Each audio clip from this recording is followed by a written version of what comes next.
કાપોદ્રામાં એક કારખાનામાં હીરાનું કામ શીખવા આવતી યુવતી જેની પાસે કામ શીખી રહી હતી તેણે જ પ્રેમમાં ફસાવી લગ્નનું કહી શહેરની અલગ અલગ હોટેલ તથા મિત્રના ઘરે લઈ જઈ યૌન શોષણ કર્યું હતું।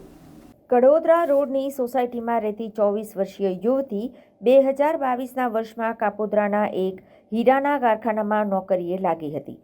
આ જ કારખાનામાં નોકરી કરતા 27 વર્ષીય અમર મૂળદાસ દુધરેજિયાની અંડરમાં તેની ટ્રેનિંગ શરૂ થઈ હતી।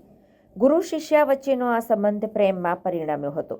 બંનેની જ્ઞાતિ અલગ હોવા છતાં પણ પોતે લગ્ન કરશે તેમ કહી પ્રેમની કબૂલાત કરાવી હતી।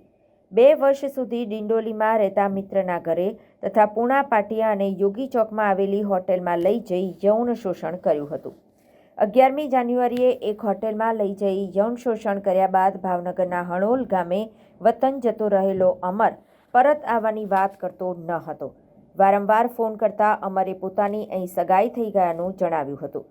પુત્રની હરકતથી લાજવાને બદલે તેના પરિવારજનો ગત 31 જાન્યુઆરીએ સુરત આવ્યા હતા અને પોતાના પુત્રની અન્ય સગાઈ થઈ ગઈ હોય આ સંબંધને ભૂલી જવાનું જણાવતા યુવતી પરિવાર સાથે કાપોદ્રા પોલીસ મથકે પહોંચી હતી અને અમર દુધરેજિયા વિરુદ્ધ બળાત્કારની ફરિયાદ નોંધાવી હતી।